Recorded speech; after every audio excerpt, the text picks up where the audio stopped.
Okay, so let's just start. Let's start over now that we're on the right camera. Good evening, everybody. I'm Deborah Owens, and welcome to WealthyU Wind Down Wednesdays, where we talk about how to build wealth. I'm Deborah Owens, also known as America's Wealth Coach, and we're on a mission to help 1 million Black women achieve $1 million in net worth. So tonight, as we do all Wealthy You Wind Down Wednesdays, I want you to grab your favorite glass of vino. I'm drinking a Cabernet Sauvignon from Napa Valley. Uh, you don't have to drink a cab. You don't even have to drink wine. If you're drinking water, maybe you want sparkling water. What we do want is for me to have a conversation with you tonight about wealth. So let me just set the stage for you a little bit. Our topic tonight is making your shift from an income to a wealth mindset. I'm going to be breaking that down, but just know that it really is, the points that I'm going to be making uh, tonight are really the kind of shifts and the insights that I discovered through the Wealthy You community, where we have thousands of women who are like-minded and are on their path to achieving financial independence and learning how to master the art of investing, to build their first seven-figure investment portfolios and beyond. So the reason why I want to talk to you a little bit about the wealth mindset and just really, sort of give you some insight into, my own background and how I had to discover that there is a difference between income and wealth. And, not to belabor anything or take you way back, but what became clear to me very early on in my career was that wealthy people thought differently. They not only thought differently, they acted differently. And what I began to understand was the kind of financial success roadmap and path that we had been, a blueprint that we had been given simply was not the pathway to financial success. In fact, the truth is that we were really conditioned to be earners.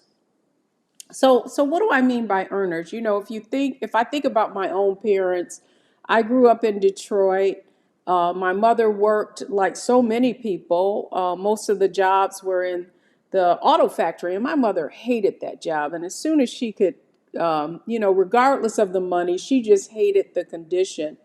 And here it was, a young woman who had grown up in the cotton fields of southern Alabama, right? So she escapes that place, gets to Detroit, finds herself now working in this factory, and it just never set right with her.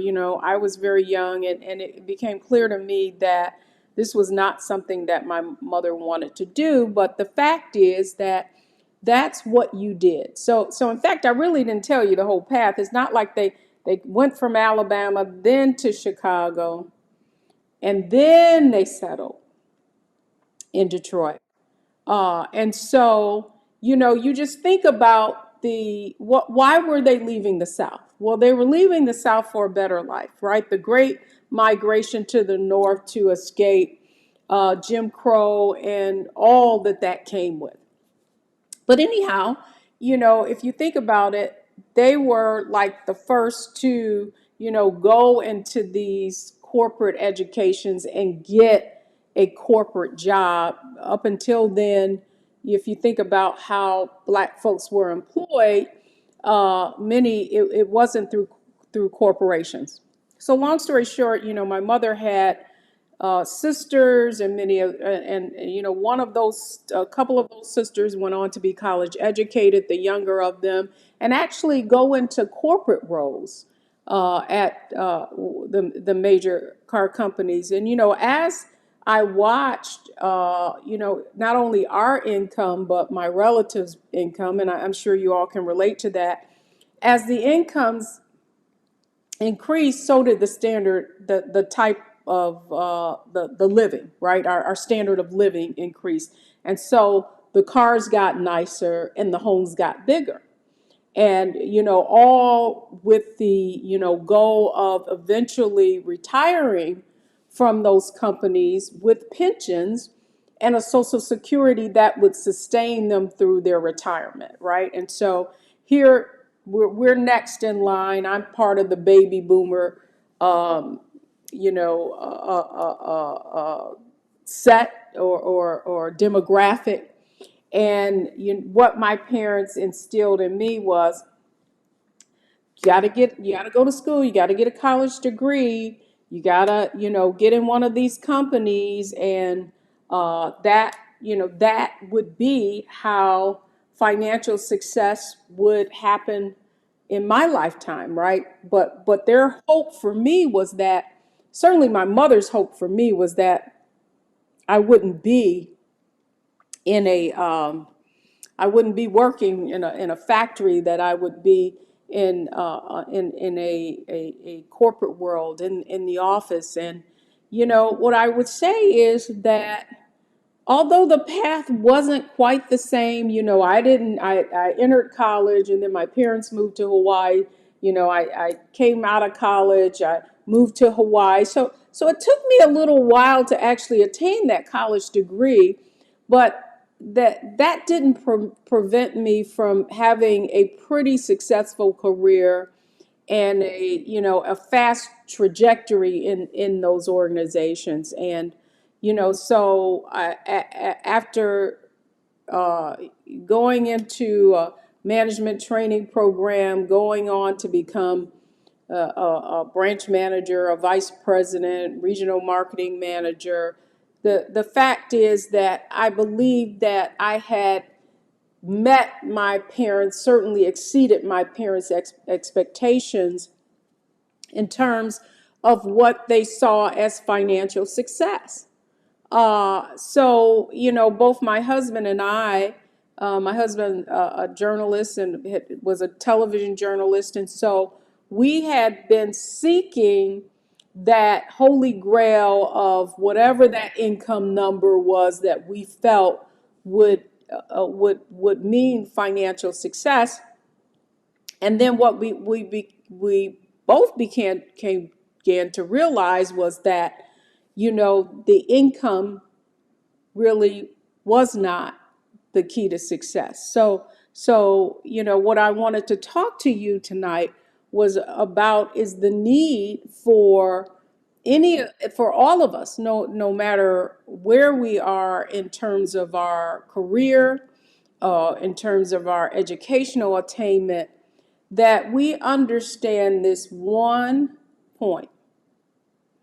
And the one point and the one concept that I want you to understand is that income does not equal wealth.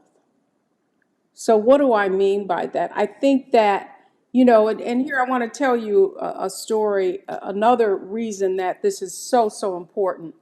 So, in my career, when I was had become a branch manager, vice president, and then regional marketing manager, my husband got an opportunity to come back here for the East Coast. And so the company I was with, fabulous. They said, Deb, don't worry about it. I just happened to be 8 months pregnant at the time.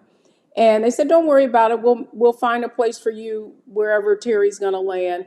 And there are plenty of opportunities. Okay, so Terry lands in Baltimore. They make an opportunity for me in DC. And so we literally kind of parked or found our home right in between those two cities. So he went into Baltimore, I went into DC.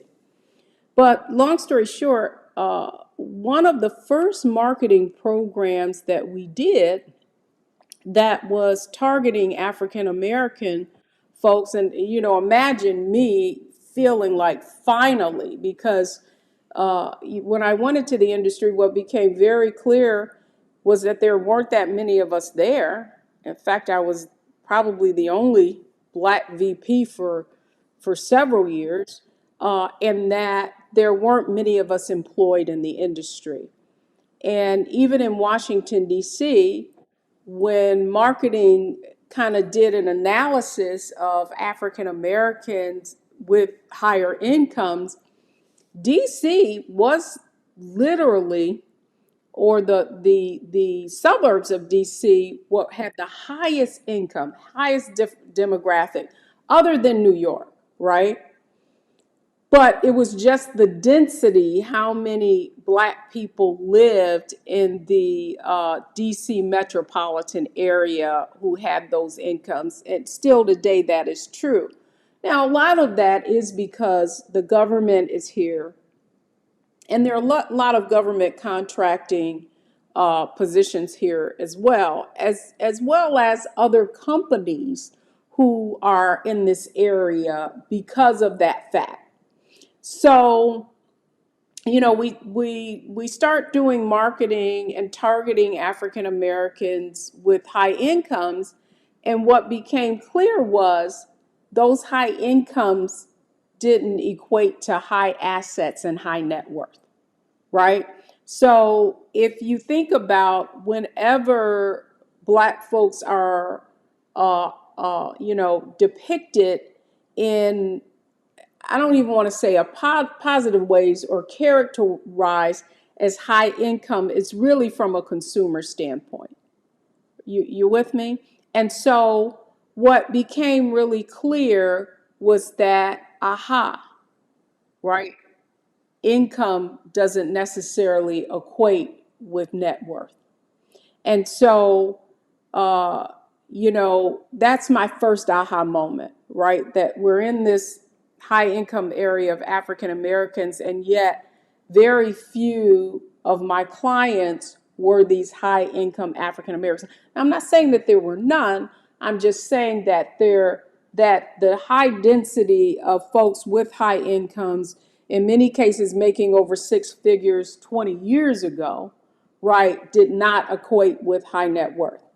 Okay, so then I start on this radio show in the NPR affiliate in Baltimore, and I started out really focused on teaching people about how the financial markets work, basic information like mutual funds, that sort of thing. And then in 2009, when I went to write, which would have been my third book, I wanted to answer the question, and that's, what do financially successful people know that most people don't, or financially successful women, because the title of that book, of course, A Purse of Your Own. And I identified these 7 attitudes, beliefs, and behaviors. And those attitudes, beliefs, and behaviors were almost the opposite. What wealthy women knew that most women didn't know, and that was that almost the opposite of what we're taught, right? And that was to make, the 7 wealthy habits, the habit of adding value. I'm not going to go through all of them tonight. I mean, if you wanted to learn more about them, you can just go to my website or Google me. You'll learn about those 7 wealthy habits, because there's a lot of video out there. Well, long story short, so, I write this book, A Purse of Your Own, the 7 wealthy habits. And then it's at that point that I realized I've been having the wrong conversation with people. Now, what do I mean by that? I mean that I've been having the wrong conversation with people because the conversation was about learning how to invest, but the conversation that needed to be had was a conversation about building wealth and the difference between income and wealth, and the need to shift from this income or earner mentality that we had all been taught on what led to financial success. And so most recently, I wrote a love letter, a financial love letter to Black women. And in that love letter, what I wrote was that even though we did everything we were told to do, that would bring us to financial success, the truth is that those four things, and what roadmap that we were given, and that was get a college degree, that was get that six-figure career, that was buy a house, and that was get with a company or a government that was going to pay us a pension, that was the roadmap to financial success. So, I mean, how many of you can relate to that as the roadmap that you were given yourself about how to be financially successful? And yet now, after coaching thousands of women who that was their, financial success roadmap, seeing though actually what happens specifically for Black folks who did that college degree cost, right? In fact, I was just reading an article and I posted it in the WealthyU community. If you're not a member of our Facebook WealthyU community, make sure you join. I just posted this article that was in the New York Times about this couple who had taken out personal plus loans, and those personal plus loan thinking that it was the right thing to do for their daughter. And now they're nearing retirement at 60, and those loans are almost $200,000 in debt, and they don't even have that much saved for retirement. So here's all I want to say is a college degree, when it wasn't all of this, when it didn't cost as much as it did. I can remember dating myself certainly, and when I attended college that first year, I want to say it was like $500 or $1,000 or something like that. And so the fact is that we were told that student loan debt was good debt, and it couldn't be further for the truth. And what I'm seeing is far too many people who still are paying off personal plus loans for their children, right? And they're nearing retirement. So that was myth number one, is that a college degree would earn more money, and that was the roadmap to financial success. In fact, you got to be really, really clear about taking on student loan debt. The next thing was that lifetime career, right? To get that career with that six-figure income. Well, in our parents' day, that did work because, many of them, my father worked for United Airlines, my mother for Chrysler, they had pensions. But guess what? Even many of those companies, Chrysler, United, went into bankruptcy, and the first thing that went was that pension obligation. So many of those people, even that had pensions, got a lot less than what they had anticipated, right? So career does not equal financial success, not even a pension. Many of us don't have pension because we know they shifted that to 401ks, 403bs, 457s. We're responsible for our own retirement now, other than that amount that we're going to get from Social Security. So that lifetime career, right, that six-figure income with a pension, no, that is not the pathway to success. And then, the other big thing we've been sold, and I'm glad I want to talk about this tonight, is home ownership leads to wealth. Well, what you see, particularly in Black communities and Black and brown communities, is that our homes did not appreciate at the same level that our counterparts. And even in addition to that, some of the financing, and if we go back to 2008 subprime lending, some of the terms, right, of that debt were fraught with what do I want to say, peril in some cases if you didn't have the right financing. Even now, what I'm seeing is people still having those 80/20 loans, or people taking out home equity loans because interest rates are low. Well, let's be clear.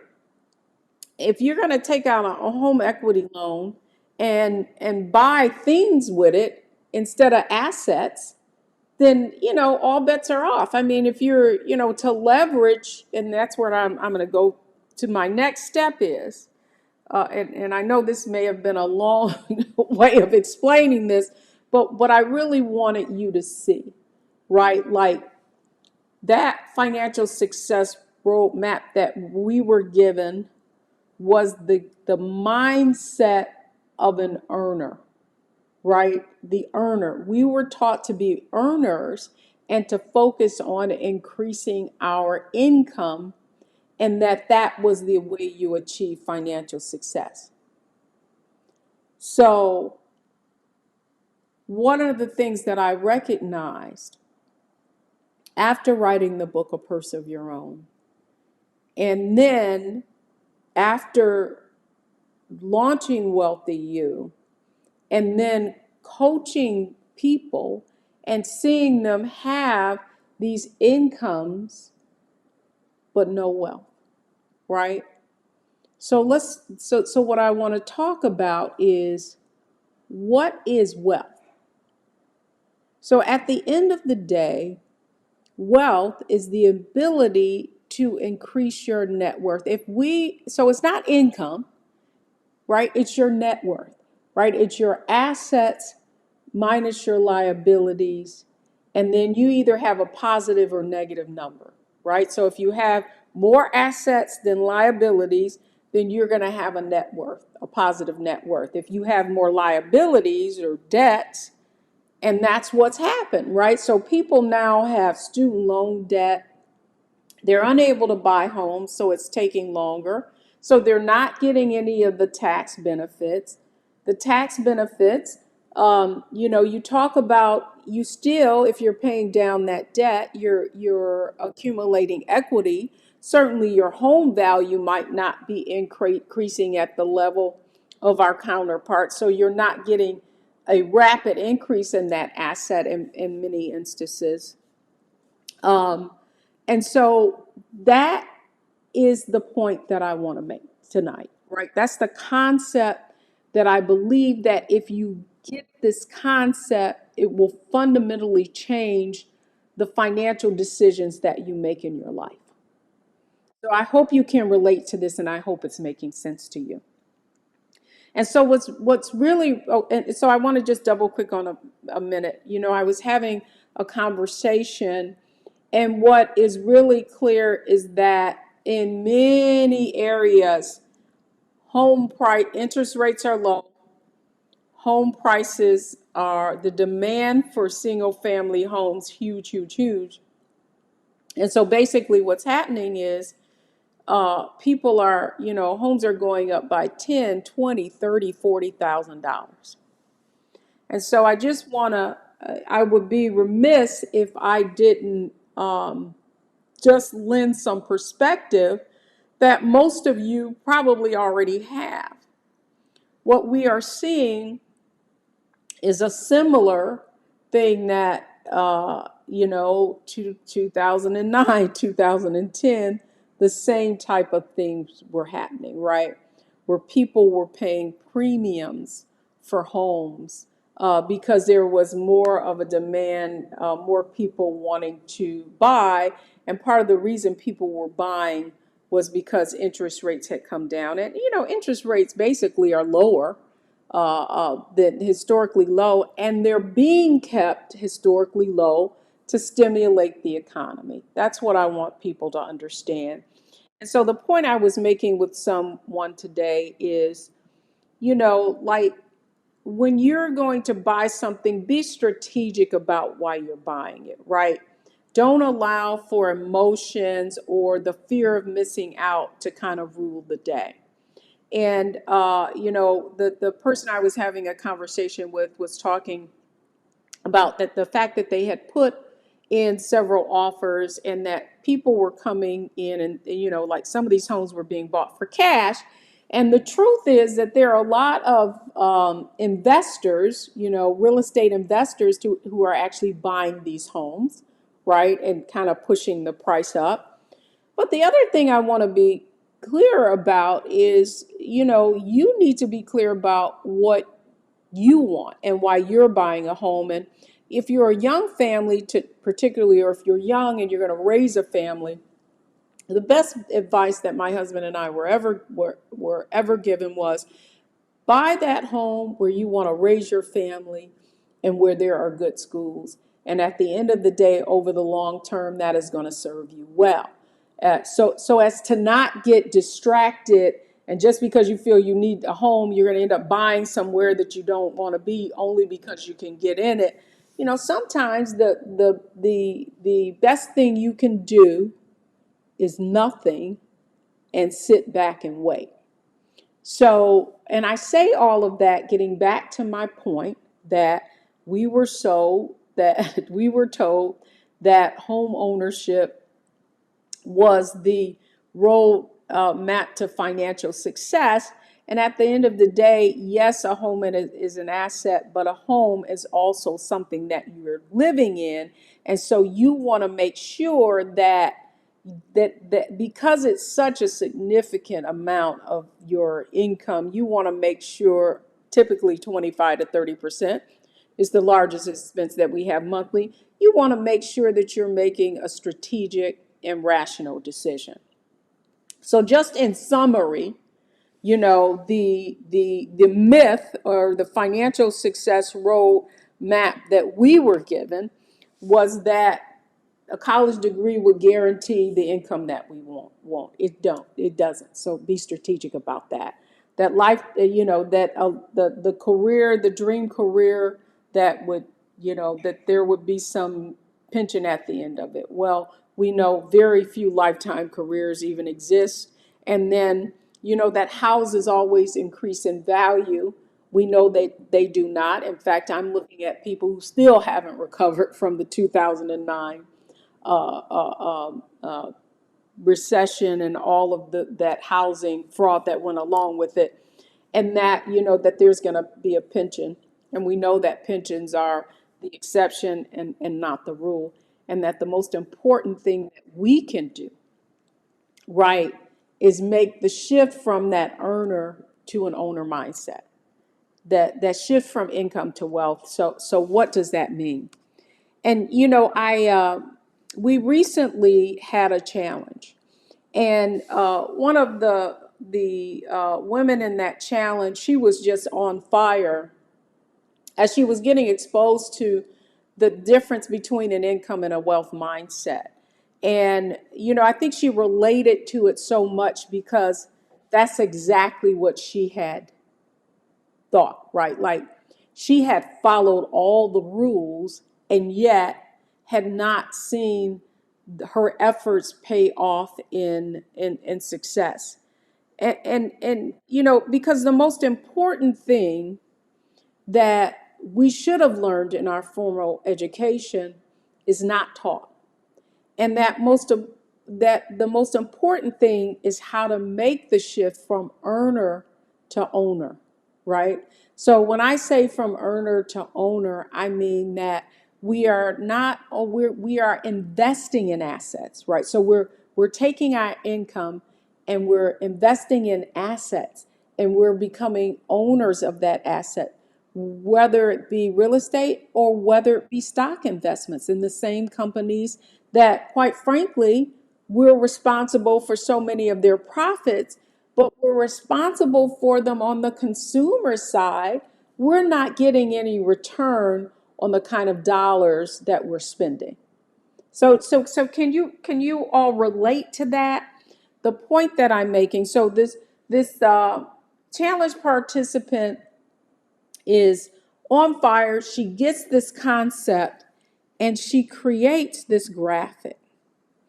So I want all of you to just take a look at this graphic. I'm not going to make it too large, but large enough so that you can see the progression of what I'm conveying to you, the concepts that I'm conveying to you, because visually it's exactly what the message that was being conveyed. And the first thing is that we have been conditioned to be earners, to get a job, right? And that we were told also to be savers, right? So because we had no exposure to the investment market, or many of us are first generation investors, thank goodness there are all of these different apps now that allow you to invest dollars instead of having to have thousands of dollars to invest. So now you have an opportunity to invest. And I just noticed that Fidelity just came out with, they allow you to buy in fractional shares now. Before you had to buy a whole share of stock, meaning that you couldn't just invest in $10. I mean, invest $10 if a stock, and many of these stocks are, $300-400. Apple, Chipotle, you would have to have $300 in order to buy a share, as opposed to now allowing you to buy fractional shares. Now that opportunity is available to you, right? And so shifting from earner to owner, you're from earner to saver to owner, now you're actually investing in companies.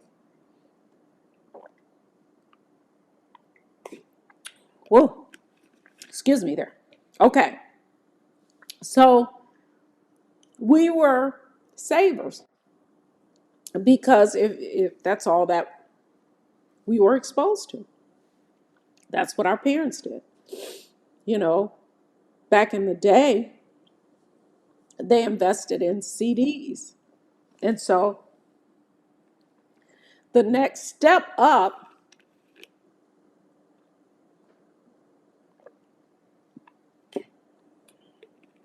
is becoming an owner. And in order to become an owner, you have to begin investing in assets that you own, right? Whether it's stocks, whether it's mutual funds, whether it's real estate, whether it's Bitcoin.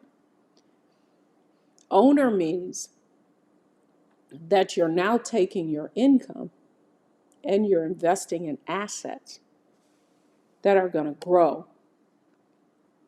and eventually create the income so that now your money's working for you and you no longer have to. So the truth is that we need a new wealth blueprint. So it's time to sort of let go of outdated ways and modes of thinking and to begin to think as with a wealth mindset, with a wealth builder mindset, as she so appropriately put in this graph, and make the shift from income to a wealth mindset. And so, as you think about what are the steps that you need to take in order to really build wealth and secure your future. And one of the ways you do that really is you need a blueprint. And so that's really what I wanted to share with you this evening. And so if you're listening to this, I want you to write this down. And it is that the old ways of doing things are gone.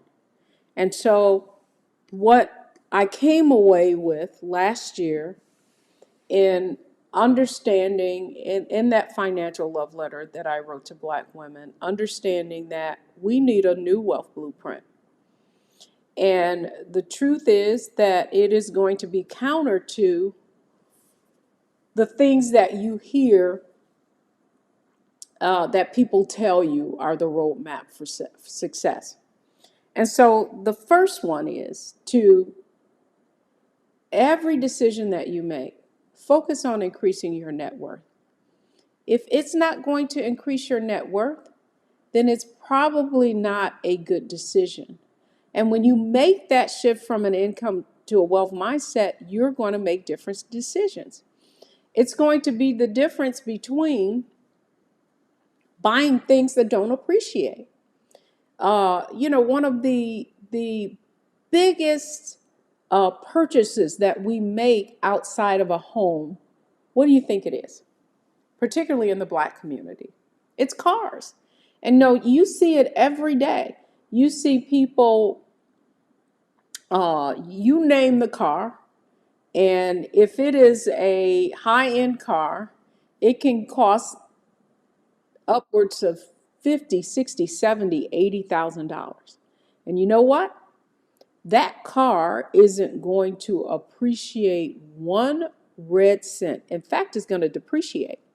And so, one of the things that we do, and I wanted to invite you, when we do our next challenge, is a financial makeover challenge. And one of the things people find out was that if they had just kept their car rather than changing it every 3 or 4 years, that literally could have been hundreds of thousands of dollars in their retirement plan. Because, you figure some people are paying $600-700 a month. Sometimes those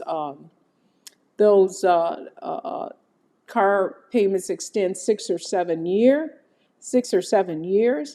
In 15, 20 years, that could be several, $100,000 or more. Second is find and develop and leverage your own unique strengths. And so the days of having a lifetime job are gone. And so now I think one of the things that we've learned, particularly during COVID, is all of the things, opportunities that technology allows you to do in order to create opportunities for yourself.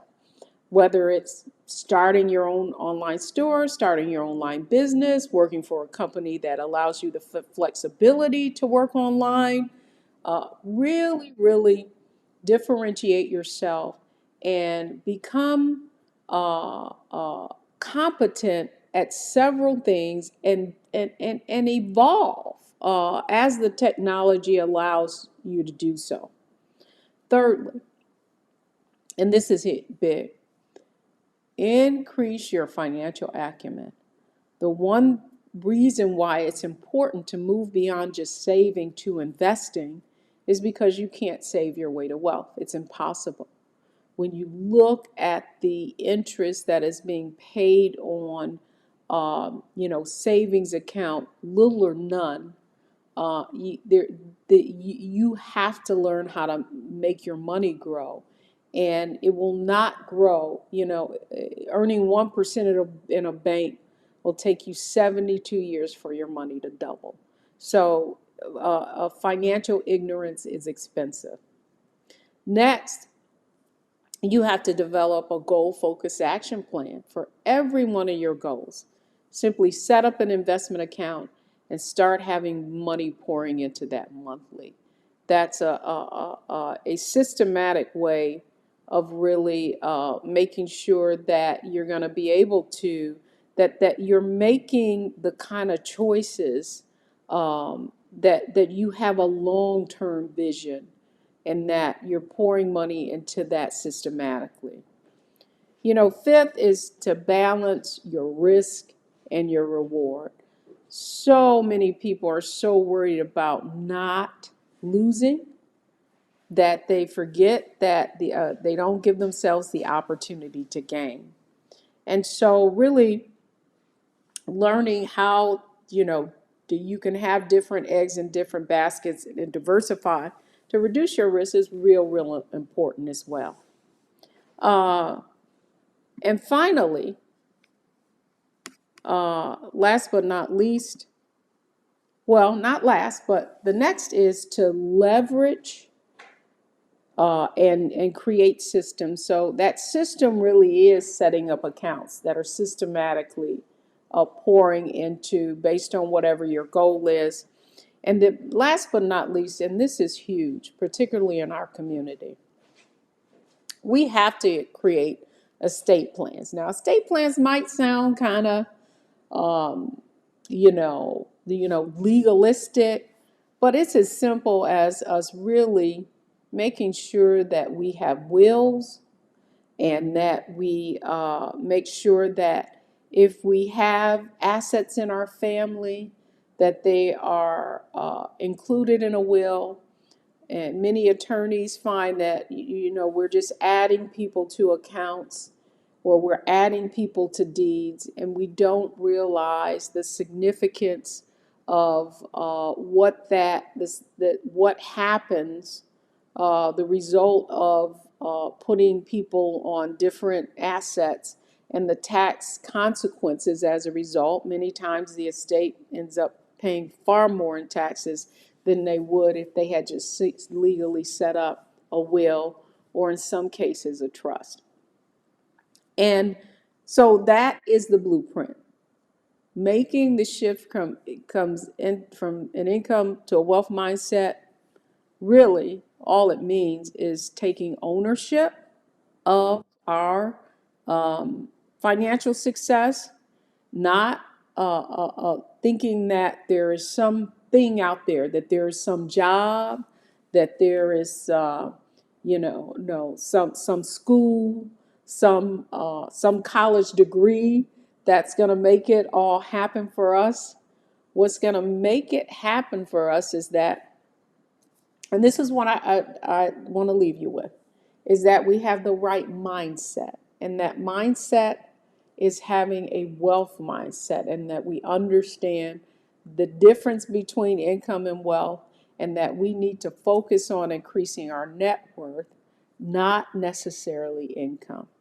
That we have a strategy, and that strategy, that wealth blueprint, is exactly what I just laid out for you this evening. Is that we have, that 7-step blueprint. And by the way, you can go to WealthyU.com. And if you'd like a copy of the article that I've been referencing, that financial love letter, it's right on the website under blog. And then finally, execution. Knowledge is not power. Knowledge correctly applied is. And that's why you need to surround yourself with like-minded people who have the same goals and the same aspirations to achieve financial success. And so when you have others, that accountability and support, that can help you to execute. So that's what this conversation was about. So I hope that what I shared with you tonight are some insights that you can use to apply. Make sure that you join the WealthyU community on Facebook, because that's where you'll get more of the insights and knowledge, and you'll meet some of our other WealthyU goal models, our WealthyU ambassadors, who are women just like you, who finally decided that they wanted to make a decision and are now on their way to building their first investment portfolio to 7 figures and beyond. So thank you for joining me on WealthyU Wind Down Wednesdays. I'm Deborah Owens, America's Wealth Coach, founder and CEO of WealthyU, where we help Black women build their first 7-figure investment portfolios to 7 figures and beyond.